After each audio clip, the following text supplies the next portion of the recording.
What's up, Super Swim Team? If you didn't catch my last video on Ant-Man, I've decided that between major uploads, gameplay, and the larger projects I work on, I'm going to fill in the gaps between uploads by uploading short little rants and reflections, not necessarily reviews, but still my personal thoughts, observations, and reflections on newer episodes, seasons, and films that have been released. This one's going to be on Luke Cage Season 2. These reflections are almost entirely spoiler-free, so even if you haven't seen Season 1 or Season 2 of Luke Cage, you could still stick around. It's a great show, and if you haven't seen it, you really should check it out. But, like I said before, even if you haven't, feel free to stick around anyway, because maybe I'll convince you. So, coming off the coattails of Defenders and Jessica Jones' second season, I was pretty worried about this season. I thought that both Iron Fist and Defenders had their moments, for sure, and I don't really regret watching them, and I did enjoy the time I spent with them, but I don't really find myself wanting to go back and watch them again, in the same way that I do the first seasons of Daredevil, Luke Cage, and Jessica Jones. Honestly, though, Jessica Jones' second season ended up feeling pretty lackluster compared to the first, and I liked a lot of what they did in that season, but it felt like for every 3 things I liked, there were 2 things I disliked. Mainly the primary antagonist and Jessica's character development over the course of that season. Honestly, I don't like where Trish, Malcolm, or Jess ended up at the end of that season, but the things I dislike about Jessica Jones Season 2 is another video for another day entirely. Luke Cage's first season was one of my favorite out of the original Marvel Netflix lineup. I loved that story so much, and it was something unlike anything I had ever experienced in a Marvel property before. It was still superheroic, but it was superheroic in a real and gritty way. Mike Colter's Cage is simply iconic. He's someone that people can look up to, and Luke represents that despite our past and internal struggles, we can still have a positive influence on the world around us. The second season doubles down on this, with Luke Cage now playing a larger role than ever before. This season deals with Cage finding his place in the world as well as coming to terms with the sins of his father, which is a prevailing theme for a lot of the characters this season. However, despite the newfound fame and admiration, in Luke's personal life, Luke's work life, and Luke's love life, things couldn't possibly be going more wrong. Mike Colter does a great job as Cage, as always, but this season, instead of focusing on a more personal plot, the supporting cast and the world of Harlem around Cage really get a chance to shine instead. And the plot is more focused on the world around Cage instead of Cage himself, with Cage acting more as an intermediary and a protector instead of the villains going after him directly. The villain this season is Bushmaster, played by Mustafa Shakir. The Netflix Marvel shows have had a history of strong and intimidating villains that have personal ties or reflections relating to that of the protagonist, most notably being Kingpin, Cottonmouth, and Purple Man, all of which had strong resonating effects on the world around them even after their respective heroes had defeated them or taken them out.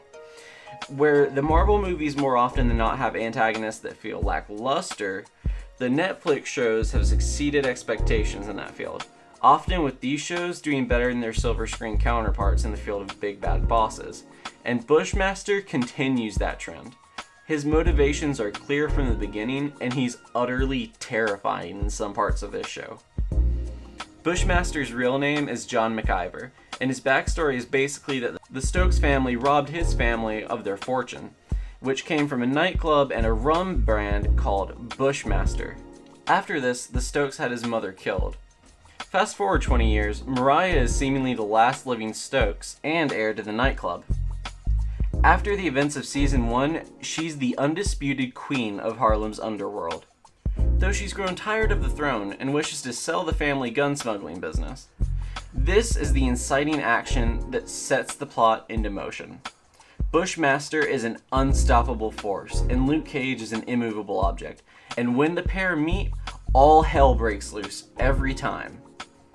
One of the things I find most interesting about this is how the protagonist and antagonist conflicts mirror one another, with Luke having dealt with the sins of his father, now confronting his father, and Mariah and Bushmaster continuing to deal with the fallout from their forefathers, as well as whether or not they can rise above the sins of their fathers, or if they'll succumb to them and become what they once resented the most. Furthering that theme, Mariah is also dealing with her estranged daughter, and I won't spoil the shocking twist at the end, but there is something very interesting that happens with that subplot. I think episode 6 ended up being one of my favorites, because it's a non-stop action thriller from start to finish, and it picks up right where 5 left off. There's just so much action, character conflict, and development, as well as some pretty shocking moments. In addition to all the heart-pounding action in the main plot, episode 6 also has a B-plot revolving around Misty. Misty is written so incredibly strong as well. She reaches a point where she really has to question who she is and why she's doing what she's doing, as well as if she's going to become a crooked cop just like her ex-partner Scarf, or if she's really better than that. I think that this is the standout episode of the season by far, and like every good Netflix binge, the non-stop action continues straight through to episode 7. But let's talk about Misty Knight for a second, because by far, she's my favorite character this season. Her subplot in the beginning relates to her adapting to life after losing an arm, which was pretty inspiring and heartfelt. She comes very far emotionally in this season, and she really gets a chance to shine, develop, and at times even share or borrow the spotlight from Luke Cage entirely. But speaking of superhero team-ups, the Iron Fist crossover in episode 10 was great, and it felt so natural and was an example of how crossovers can be completely seamless, have great moments, and great writing.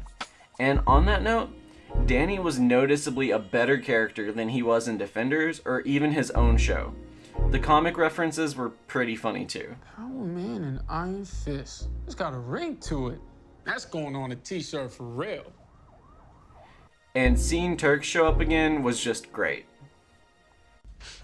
I like this one. You smoke? And the fight at the end of this episode was absolutely epic. And it may have been one of the best ones this season.